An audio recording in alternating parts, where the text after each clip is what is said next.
Hello, hello. I wanted to share a quick, like 3-minute guacamole recipe. You do not have to be an expert at chopping vegetables up or anything.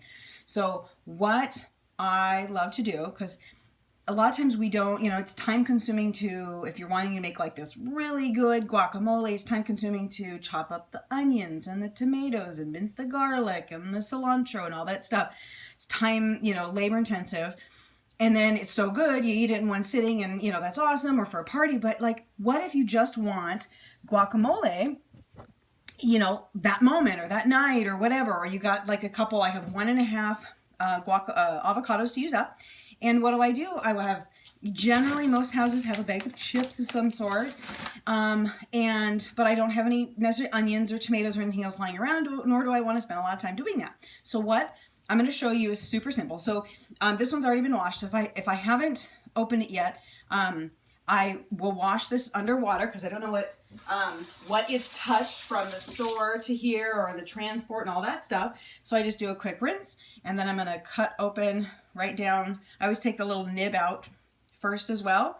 So I'm just going to cut the avocado in half, and then I slice it. I'm just sort of cubing it up inside of basically it's kind of like homemade bowl, okay? And then I'm going to take this. You just kind of slam the knife into the pit. Don't leave your hand around it because you might slam it onto your hand. And then pit it. And then I'm going to go bang this out in the garbage, okay? Or you can always hand pick it off. That works too. So then we got another one. Just going to cut that. Looks like there's a little part of the pit sitting there. It's kind of a little paper towel, dispense little random things that you find you don't want to actually have in your guacamole. And there you go. And then I'll take the other one. Show you how to do that again. You want to see it in action. Okay. Just put your knife there, twist, pulls it right back out, and you can, if you want, just grab around the pit and pull that off. A couple different ways to do that. Slicing it up. Sometimes the skins of these are really soft and you'll have to be careful of the knife not going through, but generally the skin is tough enough where you don't have to worry about it. So now they're all kind of cut up in there. It's like sort of pre-diced inside of here. Then I'm going to take my spoon. I'm just going to spoon them out into the bowl. Okay. Scrape really good. Just make sure you don't get any of the skin in there. Sometimes you've cut a little bit of the skin. Super simple. Love, love, love it. And these avocados, when I get them, I always buy unripe avocados, and I set them in a bowl on my counter next to some bananas. And within about 24 hours, one, if not all of the avocados are ripe, and then I put them in the fridge, and then they're ripe, and then they don't continue to ripen as fast than if I left them sitting out. And I like cold food anyway, especially like avocado. Who wants warm guacamole? I don't personally. So if I get warm guacamole at an Italian or at a Mexican restaurant, I'm like, I don't want to eat it. I don't know how long it's been sitting out. It's been the danger zone. Anyone who knows anything about food service, that's not a good place to be, is in the danger zone. So I'm going to take a fork. So see, it's already chopped up, and I'm just going to mash it.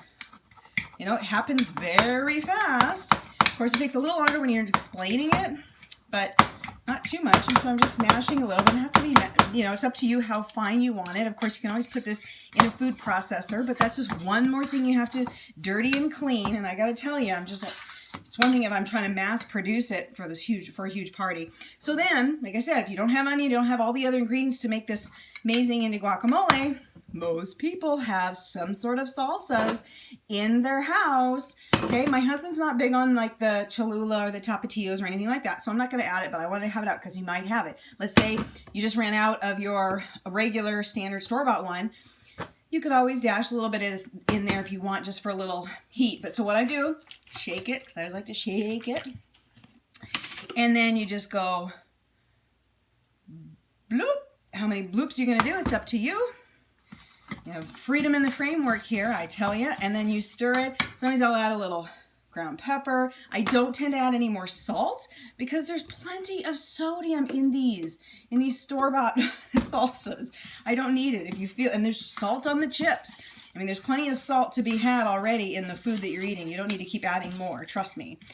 And then you're it. That's it. So you're taking ready to eat ripe avocados. I take mine from the fridge because I like mine cold, and that way they're also being stored. And I chop it up and I mix it with paste. You can always sprinkle a little garlic powder in there if you really want to. But like I said, most houses you can either have this, or if you're like, you got some, you know, some cheese and some tortillas and you're making quick quesadillas, even microwave quesadillas, dollop a little bit that's on there and just, you know, instantly gourmet, and you made it in seconds. So here, already ready to go. Just amazing, okay? Wow your family with instant guacamole, right? Okay, have a good one. Bye.